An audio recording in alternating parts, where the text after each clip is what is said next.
this is Manindrabu from Batam. I love listening to Gold FM, only the classic hits. I'm Sela Sadakau from Vatupula.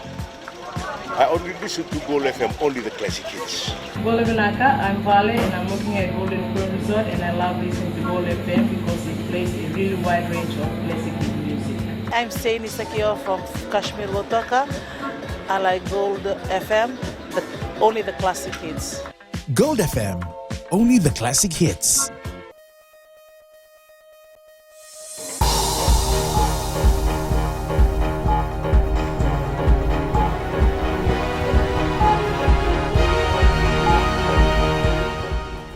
Good evening, I'm Amrita Priyadarshini and this is FBC News. Tonight, Fiji negotiates World Bank funding for TC Winston relief. More charged over FNPF fraud. And British Army resumes recruitment after a lapse of 9 years.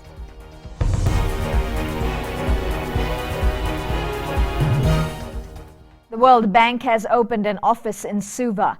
The move is seen as a gesture of confidence in the path of progress which Fiji has embarked on. Edwin Nund reports. Fiji and the World Bank have resumed business after a lapse of 2 decades with a $50 million loan for road projects. Next on the list, funding the government's relief assistance programs.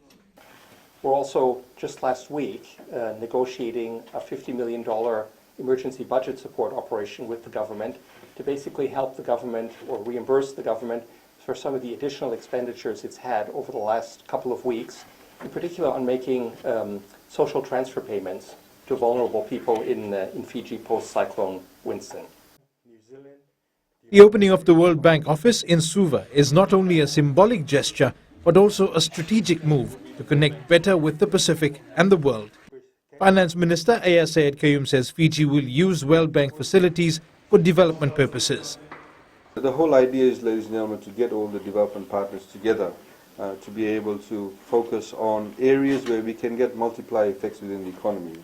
Our major focus, of course, is creation of jobs. Apart from having a the legal and financial stability through a very sound regulatory framework, the idea is to focus on a multiplier effect in the economy, and that's what you'll see. The focus will be in the budget. With the World Bank comes the International Finance Corporation, which funds private sector development programs and new business. One such project is the divestment of government shares in the Fiji Electricity Authority. Edwin Nund, FBC News. A fourth person has appeared in court charged for her alleged involvement in defrauding the Fiji National Provident Fund.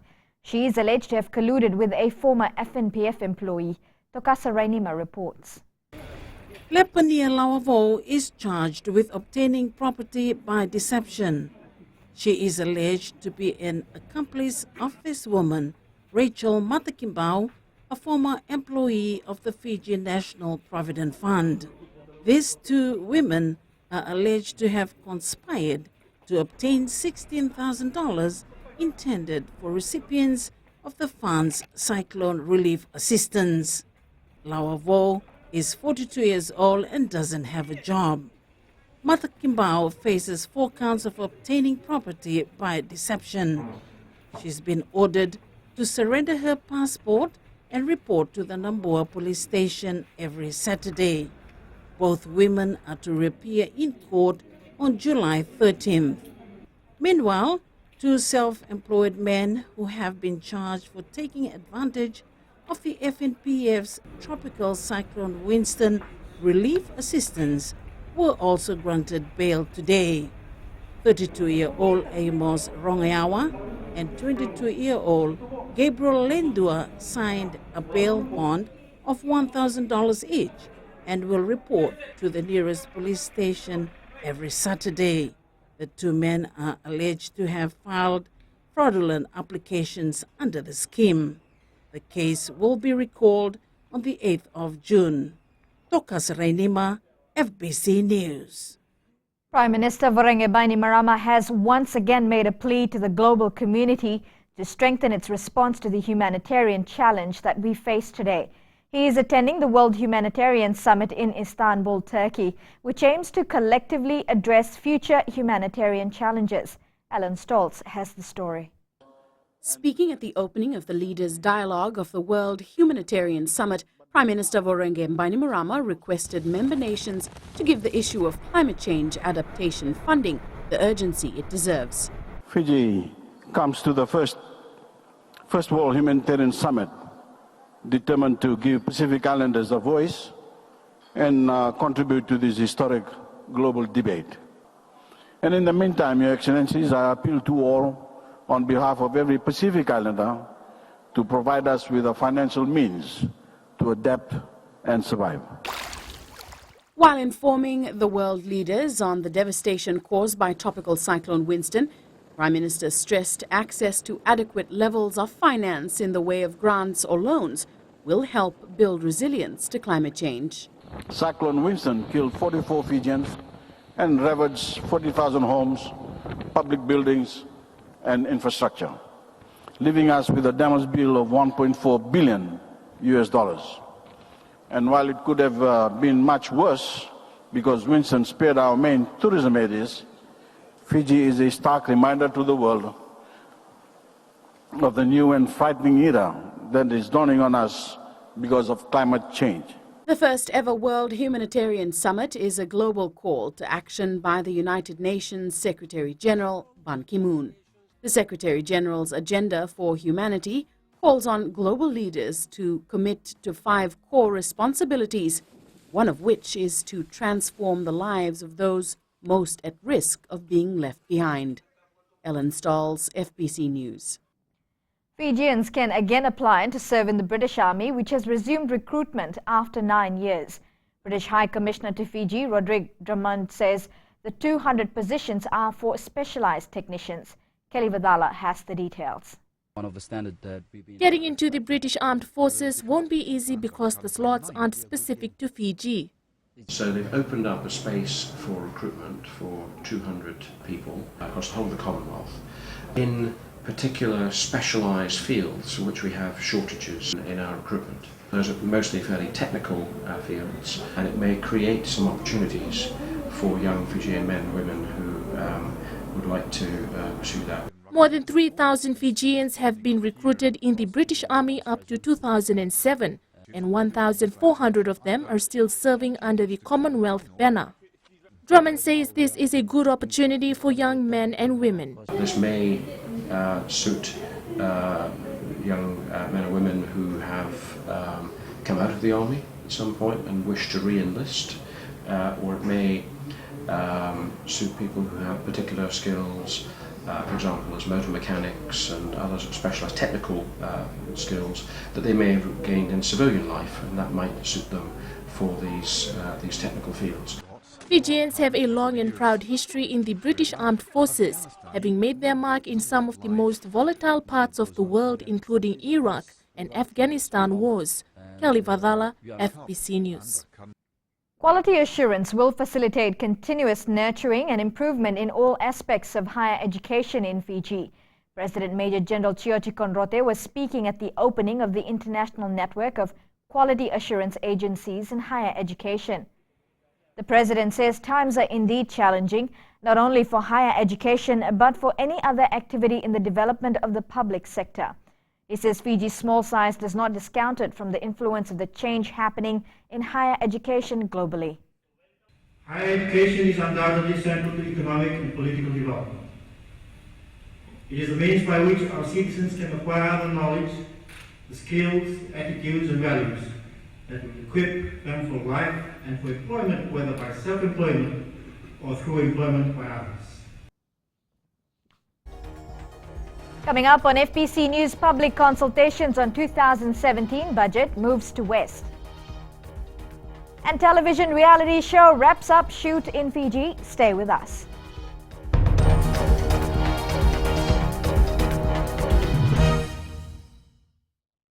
FM rocks. My name is Denasa and I'm from Lutoka and I love listening to Today FM. My name is Hulamila. I work at Golden Point Resort. I love listening to Today FM. It rocks in Raki Raki. I'm Mary from Mandera. I love listening to Today FM. Today FM rocks.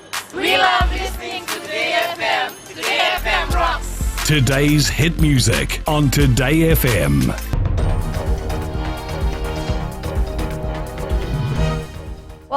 Welcome back. You're with FBC News.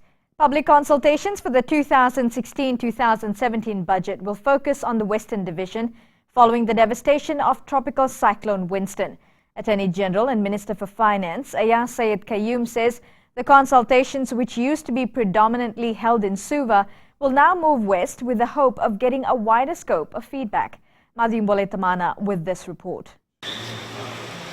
A week before government's new financial year comes to an end and some 2 months away from the announcement of the 2016-2017 national budget, the state is calling on members of the public to make its submissions. We think it's only appropriate, given in particular that we had the main cyclone Cyclone Winston, I should say, hit the Western Division. But I think we also would like to move some of these public meetings, from Suva to the Western Division, and in the future, of course, to the Northern Division too. Last year's budget set at a little over $3 billion. Not wanting to give too much away, Sayed Qayyum says there will be a huge focus on rebuilding from the remnants of Winston. Of course, there will be a huge focus on reconstruction of public buildings, public infrastructure. That is always very important, and that is the norm after any major climatic event. Most countries have had that. Another area of focus for government is sticking to its commitment to supporting the fight against the phenomena of climate change. That there is a lack of capacity amongst generally officials in many countries to be able to navigate the climate finance regime. It is quite bureaucratic to be able to build that capacity, and Fiji is offered to host such a center to be able to develop that know-how and that knowledge. The Minister of Finance will make his budget announcement for the 2016-2017 year in the first week of August. Madhim Boletamana, FBC News. The economy is now expected to expand by 2.4% this year, a bit of a slower pace than the 3.5% forecast earlier. Reserve Bank Governor Barry Whiteside says the downward revision to this year's growth largely resulted from the recent natural disasters. The disasters caused huge damage to infrastructure, loss of output, especially in the agriculture sector, and reduced production time of businesses.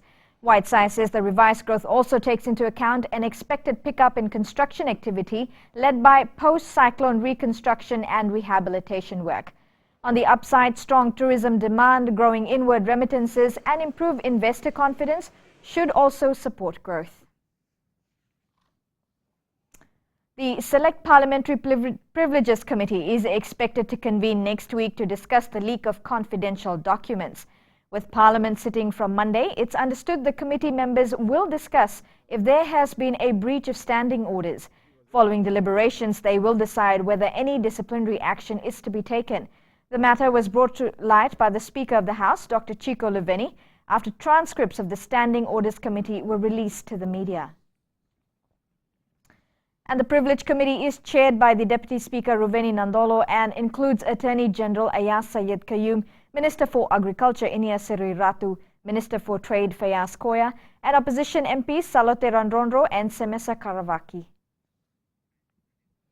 A US film production crew has wrapped up shooting a new reality TV series on the Garden Island of Taveuni. Tollbooth TV is well known for its production of unscripted programs. Eleanor Trangerview caught up with the crew in Taveuni.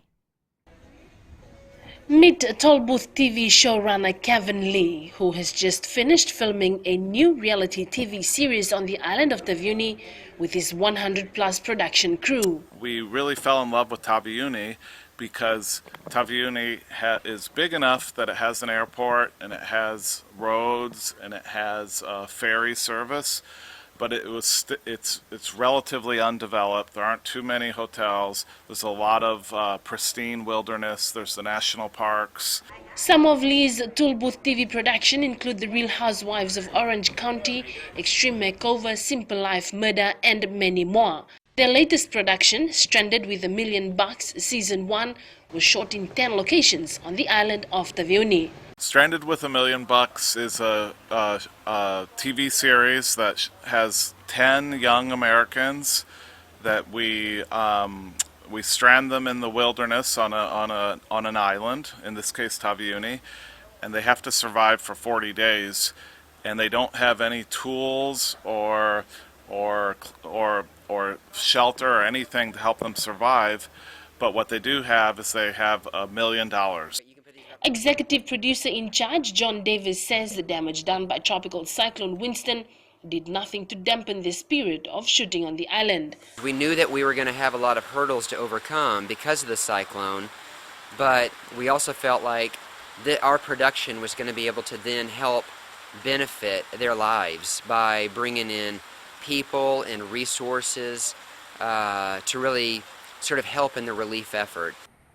Davis says apart from Fiji's natural beauty, what drew them here is the tax rebate for the film industry. The production ran for almost 2 months, with shoots done at different locations throughout the island, including the famous Mboma waterfalls. Stranded with $1 million airs in the US in September, and depending on the ratings, season 2 is likely to be shot in Fiji as well. Eleanor Turangibio, FBC News. Internal auditors are struggling to have their work recognized by their employers. This is one of the challenges highlighted at a masterclass for auditors held in Suva. Senia Nimboila reports. Board Chair of the Institute of Internal Auditors Fiji, Leitia Tuinamoala, says many employers don't acknowledge the work of internal auditors. Sometimes it can be downplayed, but they provide, they're a pillar. They are they represent the board in terms of supplying information so they can know what's happening on the ground. 34 members of the audit committee were today reminded of their role during a workshop and how internal audit can perform at its peak. What they need to know, what their role is, and the objective, and how we play into how we participate in the organization at large, and our positioning and our presentation and reporting and all of that, and also the governance aspect of it as well. Past presenter Jason Masters also stressed the importance of independent quality assurance reviews of internal auditor functions. Then looking at making sure we're focused on the key risks. It's often the operational areas where the largest risks to the organisations are. So making sure we've got an internal audit function that has the capability to look at the organisational operational risks, not just the traditional financial risks that I think are one of the key things that internal audit needs to be looking at. The workshop ends yesterday. Sainia Nimboila, FBC News. Sports is up next, and here's Jamie. Thanks, Amrita, and hi again. Coming up in sports, Ryan reveals possible team for Rio. And Fijian weightlifters ready for Oceania Championships. This and more after the break.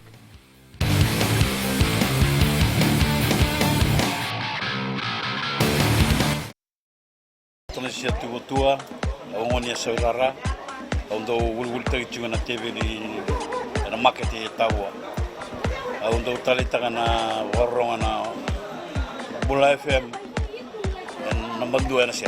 Bula na Fiji, na ko plasyo matayri, ngon may na bulo tabiuni, au sa tungay nanti, untuk talita na warong na Bula FM. Bula FM number 2 na seri.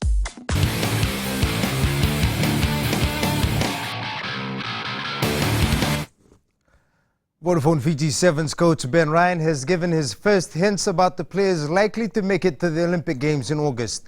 Although Ryan is keeping his options wide open, there are certain players who he says are top bets to make the cut. Vaishnav Prasad reports. Series champions, Fiji. They've done it back to back. The battle to get a nod into the Fiji Sevens dream team to the Olympic Games continues for the players, but coach Ben Ryan has revealed few names who could be in the final team. Look, our DHL Impact Player of the Year, Chasavera Malua, has obviously been brilliant, and he's come from the fringes of the squad to the heartbeat of the squad. But the real core, the rock, is Osea Klinisau at playmaker. He can play at rover or 10. He's got the highest tackle rate in the entire competition. And with our playmakers like Nasila Sila and Jerry Tuwai, our outside backs now that are emerging, like Josh Tuisova that just bludgeoned his way onto the series in Paris, and Save Ruatha, who I think everyone's already forgotten about, yet has been a star performer for us. Other players who have been in form are Pio Tuai, Aisake Kotonimbao, Apisai Domolailai, Semi Kunatani and Leone Nakarawa. We've got no key injuries, we've come through the whole season, we're battle hardened, and now it's about putting that gloss into the last 7 weeks of preparation. With abundance of talent in the team, it will surely give Ryan a good headache to name the final 12. We started really well, won Dubai, and then picked up some tournament victories in the middle, and then had a good strong finish that just took everybody else away from us. 3 consecutive finals was good, 9 out of 10 semi-finals or better, huge consistency, and we've also built this depth where we've got around 20 players now fighting for 12 spots in Rio. By defending the series title, our national team has shown they are on the right path to the road to gold in Rio. Vashnil Prasad, FBC Sports. A grand celebration is planned for the Fiji Sevens team at Ratusukuna Park tomorrow. There will be cash bonuses, gifts in kind and incentives given for players and officials alike. Vashnil Prasad again with the details. Suva's Ratusukuna Park will be jam-packed with thankful fans celebrating Fiji's back-to-back series titles in the World Rugby Series. Apart from $75,000 collective bonus, there are more surprises in store. We have a number of corporate houses that have come on board to give us prizes and gifts that we will present to the players. Vodafone, being the major sponsor, has also got a major surprise for the players, as well as our partner sponsor, Fiji Airways, has also got a surprise. Fans will have a chance to meet their Sevens heroes and be part of celebrations. The ground itself, we have a lot of freebies and giveaways for the fans. We have a specially printed poster for the occasion for the Sevens team, which the fans are able to get for free, and they can use to get autographs from the players as a remembrance. For those who can't make it to the Ratusukuna Park, FBC TV will bring live coverage of the celebration at 4 p.m. tomorrow. No, FBC was there last year when we first won the series, after so long, and this year again, the FBC team, the FBC TV team, as well as the Sports Lounge team will be on hand joining the team. The bonus payout is inclusive of the World Series win, a final finish in Paris and 4th place finish in London. Vashnil Prasad, FBC Sports. Host Lambasa will play Nandrunga on the opening day of this year's Vodafone Fiji Fact. The defending champions take on the Stallions in the last match of day 1 at 7:30 p.m. at Sobrel Park on the 17th of next month. In other matches on the first day, Suva plays Lautoka at 1 p.m. Reketi battles Nandi at 3 p.m. after which the opening ceremony takes place at 5 p.m. Pool matches continue at the same venue on the next 2 days. The semi-finals and final will be played 2 weeks after the pool matches at venues yet to be confirmed. The Oceania Weightlifting Championships are getting underway at the Vodafone Arena in Suva right now. With 9 Olympic spots on the line, Fijian lifters only have the next 5 days to book a spot to Rio, Brazil. Rohit Deo tells us more. Ready for a week of intense rivalry, Fiji weightlifters have called on locals to come out in numbers and support their bid to win the championship. 19 countries will be deliberating on the progress of weightlifting in the region and also planning for the future, awarding of future events like the Oceania Championships for 2017, 2018, 2019, and also the International Weightlifting Federation will be disseminating information about events like the World Junior Championship, World Youth Championships, and coming up Olympic Games. Oceania Weightlifting also held its annual congress in Suva today to decide on future competitions. Support your Fiji boys. Manuel Tulo will be lifting straight after the opening ceremony, and together with Mama Ganga and Sitiven in Nakuse, and they need your support because you know what, with the crowd support they can lift another 5 kg, 10 kg extra, and we need that support because this is about Rio qualification. The 5-day event begins at 7 p.m. at the Vodafone Arena. Rohit Deo, FBC Sports. That's it from Sports Tonight. Amit is up next with business.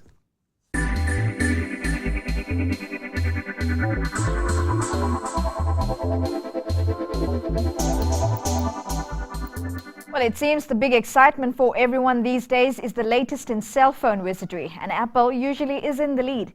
iPhone users can now upgrade to the latest version, the iPhone SE. Sainiani Boila tells us more. Vodafone Fiji manager dealers Avichal Prasad says customers' demand for the new edition is high as it enters the Fiji market. Prasad says iPhone SE makes the simplest task more fun. The best thing about this phone is actually the phone is small, but it leaves large. What I mean is it's a 4-inch phone with the revamped design structure and which has a 12 megapixel of camera. The brilliant Retina display phone is powered by a custom display chip that allows it to flash 3 times brighter than usual. Prasad says customers' response is positive. The response has been really good. We have received a lot of feedback, and not only that, if you visit our website or our FB page, there's a lot of queries about these phones on social media. The new iPhone SE was launched today in all Vodafone outlets around the country. Sainia Nimboila, FBC News.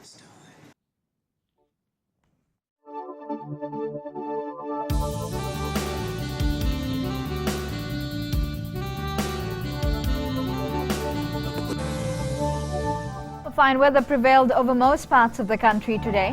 It was a warm day around the country with most centres crossing into the 30s. Lambasa finished the day at 30 degrees while Sabu was a low of 27. Tomorrow's forecast is for isolated afternoon or evening showers over most places. As for Thursday, brief showers over the eastern parts and interior of the larger islands. Elsewhere, it should be fine apart from isolated afternoon or evening showers. Recapping the headlines, Fiji negotiates World Bank funding for TC Winston relief. More charged over FNPF fraud. And British Army resumes recruitment after a lapse of 9 years. For these stories and others, you can tune in daily to our sister radio station, Gold FM. On to our poll question. This week we ask, is salt intake becoming a major health concern? To answer, visit our FPC website. Well, you can send us newsworthy pictures and videos on email citizenseyes@fpc.com.fj or share it with us through our Facebook page, FPC News. And if you're on Twitter, follow and tweet us your news tips at FPC News or hashtag FPC News. You've been watching FPC News. Good night.